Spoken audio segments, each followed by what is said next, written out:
ಮುಲ್ಲಾ ಮತ್ತು ಮುಸ್ಲಿಂ ಧಾರ್ಮಿಕ ಮುಖಂಡರುಗಳ ಗೌರವಧನ ಹೆಚ್ಚಳ, ಮಸೀದಿಗಳ ಫೇಸ್ ಇಮಾಮ್ಗಳ ಮಾಸಿಕ ಗೌರವಧನ ಹೆಚ್ಚಳ,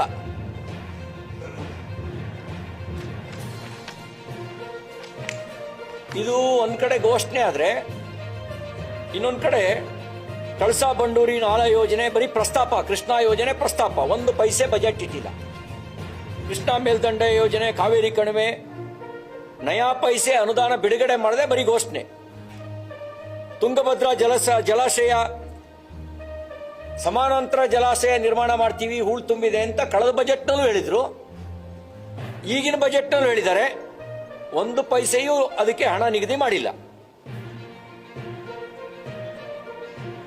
ಈ ಕಳಪೆ ಗುಣಮಟ್ಟದ ಔಷಧಿ ಸರಬರಾಜಿನಿಂದ ಬಾಣಂತಿಯರು, ಹಸುಗೋಸುಗಳು, ರೋಗಿಗಳು ಸಾಯ್ತಾ ಇರೋದು ಗೊತ್ತಿರೋ ಸಂಗತಿ. ಇದನ್ನು ತಪ್ಪಿಸೋದಕ್ಕೆ ಒಂದು ನಮ್ಮ MSCLಗೆ ದೊಡ್ಡ ಮೊತ್ತದ ಅನುದಾನ ಕೊಡಬೇಕಿತ್ತು. 1 ರೂಪಾಯಿ ಪ್ರಸ್ತಾಪ ಇಲ್ಲ.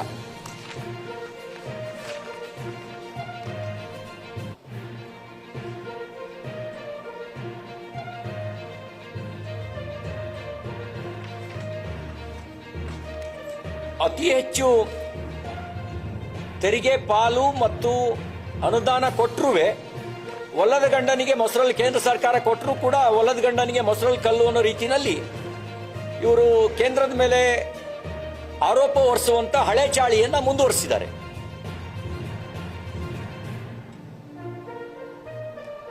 ಮೇಕೆದಾಟು ಪಾದಯಾತ್ರೆ ಮಾಡಿ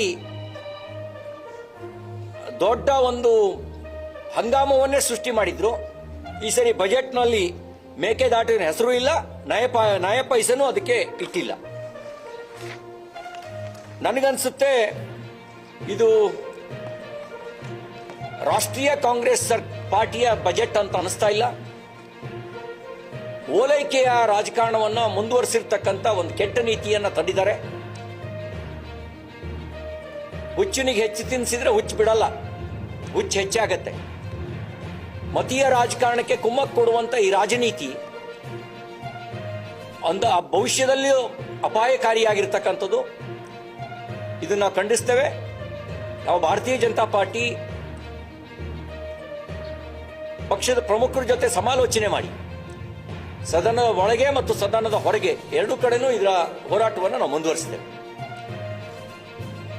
ನಿಮ್ದೇನಾದ ಪ್ರಶ್ನೆಗಳಿಂದ ಕೇಳಬಹುದು. ಒಂದು ಪೇಜಾವರ ಶ್ರೀಗಳ ಸ್ಮಾರಕ ಆಸ್ಪತ್ರೆ ಉದ್ಘಾಟನೆಗೆ ಬಂದಿದ್ರು. ಪೇಜಾವರ ಶ್ರೀಗಳು 60ರ ದಶಕದಲ್ಲೇ ನಾ ಹಿಂದೋ ಪತಿತೋ ಭವೇತ್, ಯಾವ ಒಬ್ಬ ಹಿಂದೂ ಕೂಡ ಅವ್ರ ಮೇಲು ಕೀಳು ಅನ್ನುವಂಥ ಭಾವನೆ ಇರಬಾರ್ದು ಅನ್ನೋ ದೃಷ್ಟಿಯಲ್ಲಿ ಕೆಲಸ ಮಾಡಿದವರು, ರಾಷ್ಟ್ರೀಯ ವಿಚಾರಕ್ಕೆ ಬೆನ್ನೆಲುಬಾಗಿ ನಿಂತವರು. ಅವರ ಹೆಸರಿನ ಸ್ಮಾರಕ ಆಸ್ಪತ್ರೆ ಲೋಕಾರ್ಪಣೆಗೊಳ್ಳುವ ಸಂದರ್ಭಕ್ಕೆ ಸಾಕ್ಷಿಯಾಗಿ ಅವರು ಬಂದಿದ್ರು. ಆ ಕಾರ್ಯಕ್ರಮದ ಮುನ್ನ ಏರ್ಪೋರ್ಟ್ನಲ್ಲಿ ಸ್ವಾಗತಕ್ಕೆ ನಾನು ಹೋಗಿದ್ದೆ. ಮುಂದಿಂದೇನು ಅಂತ ನಂಗೆ ಗೊತ್ತಿಲ್ಲ.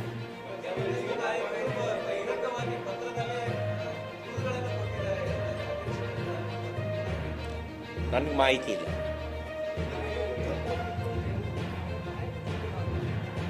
ಹಾಗೇನಿಲ್ಲ. ಈಗ ಬೇಸಿಕ್ಲಿ ನಾವೆಲ್ಲರೂ ಕಾರ್ಯಕರ್ತರೆ. ಕಾರ್ಯಕರ್ತ ಅನ್ನೋ ಭಾವ ಇದ್ರೆ ಮಾತ್ರ ಉಳಿದಿದ್ದೆಲ್ಲ ಬೆಳವಣಿಗೆ ಆಗಕ್ಕೆ ಸಾಧ್ಯ. ನಾವೆಲ್ಲರೂ ಮೂಲತಃ ಕಾರ್ಯಕರ್ತರೆ.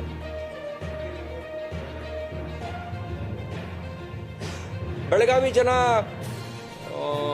ಅವರು ಬರೀ ಸಕ್ಕರೆ ನಾಡಲ್ಲ, ಇದು ಸಕ್ಕರೆಯ ಅಷ್ಟೇ ಸಿಹಿಯಾಗಿರ್ತಕ್ಕಂಥ ಮನಸ್ಸಿರ್ತಕ್ಕಂಥ, ಹೃದಯವಂತಿಕೆ ಇರ್ತಕ್ಕಂಥ ಜನ, ರಾಷ್ಟ್ರೀಯ ವಿಚಾರಕ್ಕೂ ಗಟ್ಟಿಯಾಗಿ ನಿಲ್ಲುವಂಥ ಜನ. ಹಾಗಾಗಿ ಆ ಬಾಂಧವ್ಯ ಸದಾಕಾಲ ಇರುತ್ತೆ. ಇಲ್ಲ, ನಾವೀಗ ಜನಹಿತವನ್ನ ಆಧರಿಸಿದ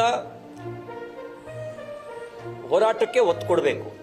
ಹಾಗೆ ಒತ್ತು ಕೊಟ್ರೆ ಮಾತ್ರ ಪಾರ್ಟಿ ಇನ್ನಷ್ಟು ಗಟ್ಟಿಯಾಗಿ ಬೆಳೆಯುತ್ತೆ, ಉಳಿಯುತ್ತೆ.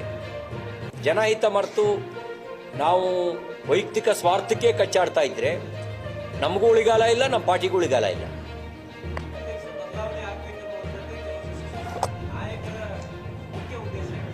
ನಾನು ಯಾವುದನ್ನು ಇಲ್ಲಿ ವಿಶ್ಲೇಷಣೆ ಮಾಡಕ್ಕೆ ಬಯಸಲ್ಲ. ಪಕ್ಷದ ಆಂತರಿಕ ವಿಷಯಗಳು ಬೇರೆಯವರು ಮಾತಾಡೋದು ಬೇರೆ, ನಾನು ಮಾತಾಡಕ್ಕೆ ಬರಲ್ಲ. ಧನ್ಯವಾದ.